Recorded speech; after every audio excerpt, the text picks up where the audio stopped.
दोस्तों, कई बार आर्कियोलॉजिस्ट के हाथ कुछ ऐसा लगता है जो पहले से मानी जा रही हिस्टोरिकल थ्योरीज को खारिज कर देता है। आज हम आपको 10 ऐसी ही रहस्यमय खोजों के बारे में बताएंगे जो इतिहास बदलने के लिए काफी होगी। तो चलिए देर न करते हुए शुरू करते हैं आज की हमारी इस वीडियो को। नंबर 10, गोबेकली टीप। टर्की में स्थित गोबेकली टीप नाम की इस जगह का निर्माण 11,500 साल पहले किया गया था।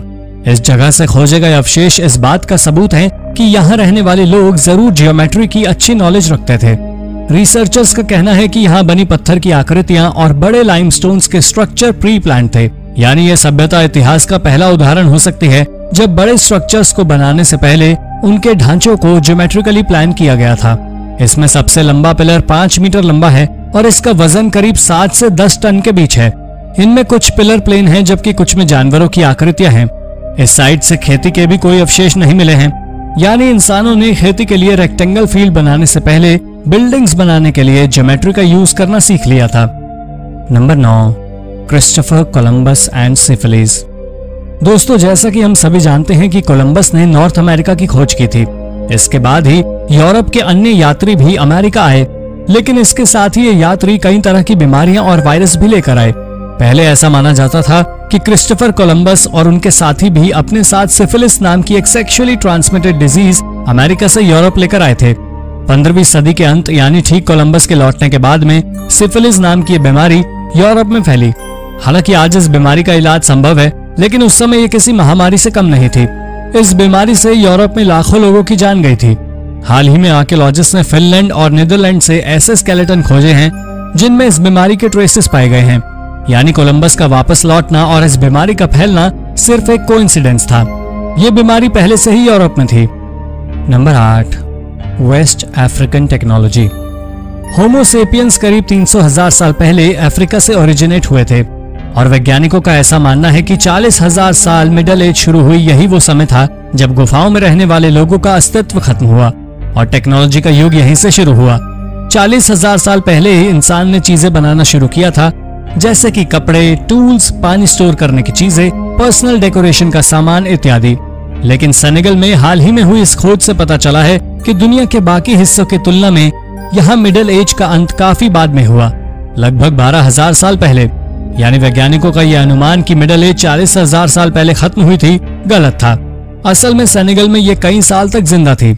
ऐसा माना जा रहा है कि इस क्षेत्र में स्लो क्लाइमेट चेंज की वजह से यहाँ स्टोन एज का अंत देर से हुआ। Number 7, Viking settlements. हाल ही में कनाडा के न्यू फाउंडलैंड में पुरातत्वविदों ने कुछ ऐसा खोजा है जिससे सभी हैरान रह गए। पुरातत्वविदाओं का दावा है कि यह उत्तरी हेमिस्फीयर का दूसरा वाइकिंग सेटलमेंट है।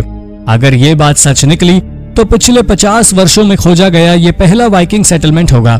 कमाल की बात यह है कि पहला वाइकिंग सेटलमेंट, जिसे लांस ऑक्स मीडोस के नाम से जाना जाता है, वो भी कनाडा के न्यू फाउंडलैंड में ही है।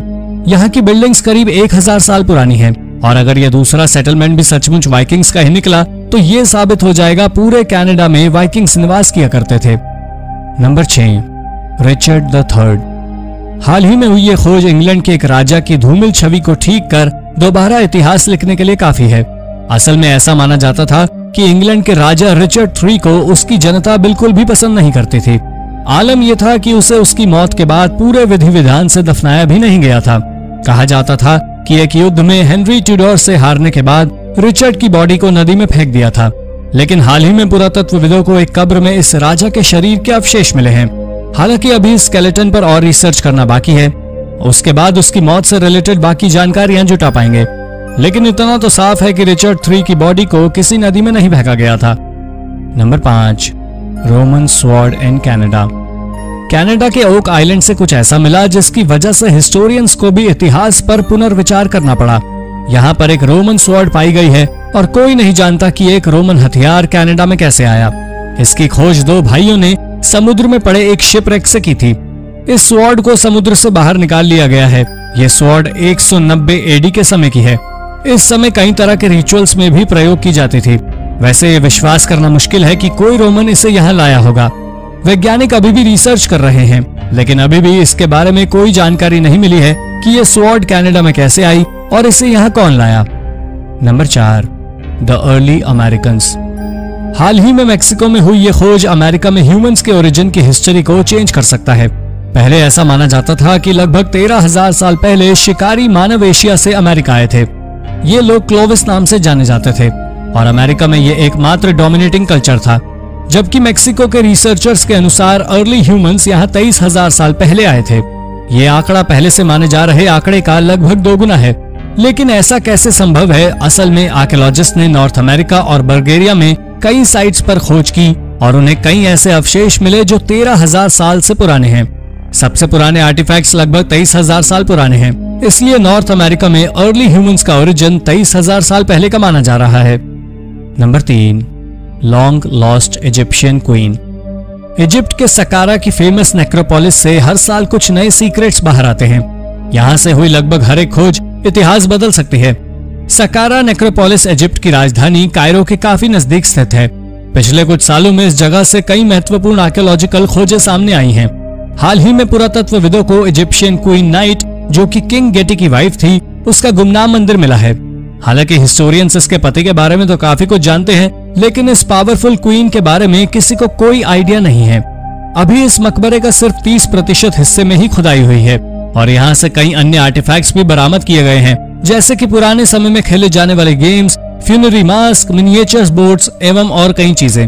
लेकिन आर्कियोलॉजिस्ट को पूरी उम्मीद है कि इस टूम्ब में और खुदाई के बाद इस रानी के बारे में और जानकारी जुटाई जा सकती है और ये जानकारी इजिप्ट के इतिहास को काफी हद तक बदलने के लिए काफी होगा। Number 2, new type of human. रामबला के छोटे से शहर में अर्ली ह्यूमन से जुड़ी एक बड़ी खोज हुई है। 2021 में इजराइल के रामबला शहर में साइंटिस्ट ने एक बहुत ही पुराना मानव कंकाल खोज लिया है। मनुष्य की स्पीशीज के बारे में किसी को कोई भी जानकारी नहीं थी। इस कब्र में पाई गई ये हड्डियां लगभग 130,000 साल पुरानी हैं। वैसे तो हम मनुष्य की कई प्रजातियों के बारे में जानते हैं, जिनमें सबसे पुरानी 400,000 साल पहले की है। ये खोज इसलिए भी काफी खास है क्योंकि एक्सपर्ट्स का कहना है कि ये स्पीशीज हमारे आसपास निएंडरथल्स को रिप्लेस कर सकती हैं।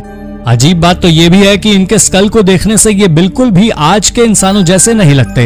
इनके आई सॉकेट्स गोल की जगह चौकोर आकृति के थे।